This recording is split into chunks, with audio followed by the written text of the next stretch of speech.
നമസ്കാരം. തെരഞ്ഞെടുപ്പിൽ ജനങ്ങൾ ചുട്ട മറുപടി കൊടുത്തിട്ടും CPM-ന് ഇപ്പോഴും ബുദ്ധി തെളിഞ്ഞിട്ടില്ല എന്ന് വ്യക്തമാക്കുന്നതായിരുന്നു പാർട്ടി സെക്രട്ടറി MV ഗോവിന്ദന്റെ കഴിഞ്ഞ ദിവസത്തെ വാർത്താ സമ്മേളനം.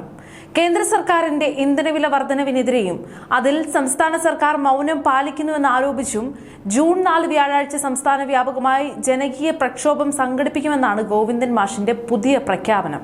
ഇത് കേൾക്കുമ്പോൾ അരിയാഹാരം കഴിക്കുന്ന മലയാളി ചോദിക്കുന്നത് ഒരൊറ്റ ചോദ്യമാണ്: മാഷെ, നിങ്ങൾ ഈ നാട് ഭരിച്ചു മുടിച്ചിട്ട് പടിയിറങ്ങിയിട്ട് വെറും 15 ദിവസമേ ആയിട്ടുള്ളൂ. കേരളത്തിൽ പുതിയ UDF സർക്കാർ അധികാരമേറ്റിട്ട് വെറും 15 ദിവസങ്ങൾ മാത്രമാണ് പിന്നിടുന്നത്. ഈ ദിവസം കൊണ്ടാണ് കേരളത്തിൽ വിലക്കയറ്റവും ദാരിദ്ര്യവും തൊഴിലില്ലായ്മയും ഉണ്ടായതെന്ന രീതിയിൽ വാർത്താ സമ്മേളനം നടത്തുന്ന MV ഗോവിന്ദൻ ശരിക്കും ജനങ്ങളെ വിഡ്ഢികളാക്കുകയാണോ അതോ സ്വയം വിഡ്ഢിയാവുകയാണോ? കഴിഞ്ഞ 10 വർഷം തുടർച്ചയായി കേരളം ഭരിച്ച് ഖജനാവ് കട്ടുമുടിച്ച് സപ്ലൈകോയെ പോലും കടക്കണിയിലാക്കി ഇവിടുത്തെ ജനജീവിതം നരകതുല്യമാക്കിയ നിങ്ങളുടെ കെടുകാര്യസ്ഥതയാണ് ഇന്നത്തെ ഈ ഒരു വിലക്കയറ്റത്തിന് കാരണമെന്ന് ചിന്തിക്കാനുള്ള ശേഷി പോലും കമ്മ്യൂണിസ്റ്റ് നേതൃത്വത്തിന് ഇല്ലാതെ പോയോ? വാർത്താ സമ്മേളനത്തിൽ MV ഗോവിന്ദൻ ഉന്നയിക്കുന്ന മറ്റൊരു പ്രധാന ആരോപണം ഇന്ധനവില കൂടിയപ്പോൾ ഇപ്പോഴത്തെ മുഖ്യമന്ത്രി VD സതീശൻ അന്ന് കണ്ടോൺമെന്റ് ഹൌസിൽ നിന്ന് സൈക്കിൾ ചവിട്ടി വന്ന് സമരം നടത്തിയെന്നാണ്.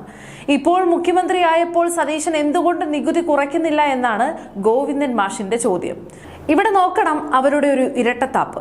കഴിഞ്ഞ 10 വർഷം അന്താരാഷ്ട്ര മാർക്കറ്റിൽ ക്രൂഡ് ഓയിലിന് വില കുറഞ്ഞപ്പോൾ അതിന്റെ ഗുണം ജനങ്ങൾക്ക് നൽകാതെ അധിക നികുതി ഈടാക്കി 3100 കോടി രൂപ ജനങ്ങളെ കൊള്ളയടിച്ചവരാണ് പിണറായി വിജയനും കൂട്ടരും.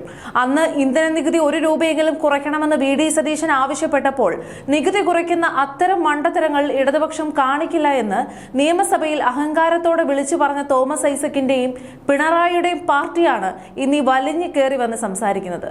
10 വർഷം മാറി മാറി ഭരിച്ച് ജനങ്ങളുടെ ചോര ഊറ്റി കുടിച്ചിട്ട് അധികാരം പോയി വെറും 2 ആഴ്ചയ്ക്കുള്ളിൽ പുതിയ സർക്കാരിന്റെ തലയിൽ വിലക്കയറ്റത്തിന്റെ കുറ്റം കെട്ടിവെക്കാൻ നോക്കിയാൽ അത് വിഴുങ്ങാൻ കേരളത്തിലെ ജനങ്ങൾ തയ്യാറല്ല. യഥാർത്ഥത്തിൽ MV ഗോവിന്ദൻ എന്തിനാണ് ഈ ഒരു സമരം പ്രഖ്യാപിച്ചിരിക്കുന്നത് എന്ന് കൃത്യമായ രാഷ്ട്രീയ നിരീക്ഷണത്തിലൂടെ നമ്മൾ മനസ്സിലാക്കണം. പുതിയ UDF സർക്കാരും മുഖ്യമന്ത്രി VD സതീശനും ഈ വിലക്കയറ്റവും വിപണിയിലെ പ്രതിസന്ധിയും പരിഹരിക്കാൻ വ്യക്തമായ പരിപാടികൾ ആസൂത്രണം ചെയ്തു വരികയാണ്. സപ്ലൈകോയുടെ കടങ്ങൾ തീർക്കാനും വിപണിയിൽ ശക്തമായി ഇടപെടാനും സർക്കാർ തീരുമാനിച്ചു കഴിഞ്ഞു. അങ്ങനെ പുതിയ സർക്കാർ വിലക്കയറ്റം നിയന്ത്രിക്കാൻ എന്തെങ്കിലും വലിയ പ്രഖ്യാപനങ്ങൾ നടത്തിയാൽ ഉടനടി കണ്ടോ, ഞങ്ങളുടെ ജൂൺ 4 സമരത്തിന്റെ ഫലമായാണ് സർക്കാർ വില കുറച്ചതെന്ന് പറഞ്ഞ് ക്രെഡിറ്റ് അടിച്ചു മാറ്റാൻ കമ്മ്യൂണിസ്റ്റ് പാർട്ടി മുൻകൂട്ടി തയ്യാറാക്കിയ കള്ളനാടകമാണ് ഈ ഒരു പ്രക്ഷോഭം എന്ന് പറയാം. ജനങ്ങളെ തെറ്റിദ്ധരിപ്പിച്ച് തങ്ങളുടെ രാഷ്ട്രീയ അസ്തിത്വം നിലനിർത്താനുള്ള ഈ ഒരു കുതന്ത്രം മലയാളിക്ക് കൃത്യമായി മനസ്സിലാകും. ഗ്യാസ് സിലിണ്ടറിന്റെ വിലയും ഹോട്ടലുകളിലെ വിലക്കയറ്റവും കാണിച്ച് കണ്ണീരൊഴുക്കുന്ന ഗോവിന്ദൻ മാഷ് തങ്ങൾ ഭരിച്ചപ്പോൾ വിപണി ഇടപെടലിനായി സിവിൽ സപ്ലൈസിന് കൊടുക്കാനുള്ള 2893 കോടി രൂപ കൊടുക്കാതെ മുങ്ങിയത് എന്തിനായിരുന്നു എന്നുകൂടി വാർത്താ സമ്മേളനത്തിൽ പറയണമായിരുന്നു.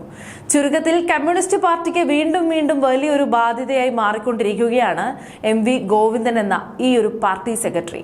തെരഞ്ഞെടുപ്പ് തോൽവിയുടെ യഥാർത്ഥ കാരണങ്ങൾ ആത്മപരിശോധന നടത്താനോ സ്വന്തം തെറ്റുകൾ തിരുത്താനോ തയ്യാറാകാതെ വോട്ട് ചെയ്ത് ജനങ്ങളെ വെല്ലുവിളിക്കുന്ന രീതിയിലാണ് പാർട്ടിയുടെ ഈ ഒരു പുതിയ നീക്കം.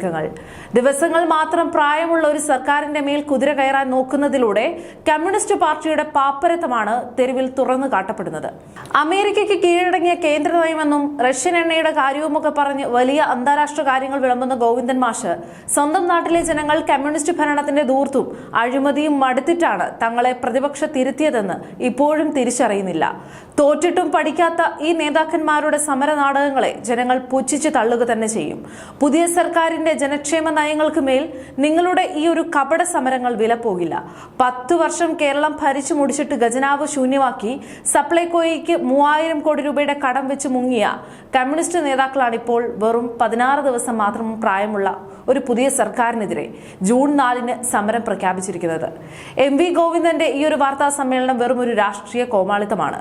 പുതിയ മുഖ്യമന്ത്രി VD സതീശൻ വിലക്കയറ്റം തടയാൻ നടപടികൾ എടുക്കുമ്പോൾ അതിന്റെ ക്രെഡിറ്റ് അടിച്ചു മാറ്റാൻ വേണ്ടി മുൻകൂട്ടി പ്ലാൻ ചെയ്ത കള്ളനാടകമാണിത്. അന്ന് നികുതി കുറയ്ക്കുന്നത് മണ്ടത്തരമാണെന്ന് പറഞ്ഞവർ ഇന്ന് ജനകീയ പ്രക്ഷോഭവുമായി ഇറങ്ങുന്നത് അതീവ പരിഹാസ്യമാണ്.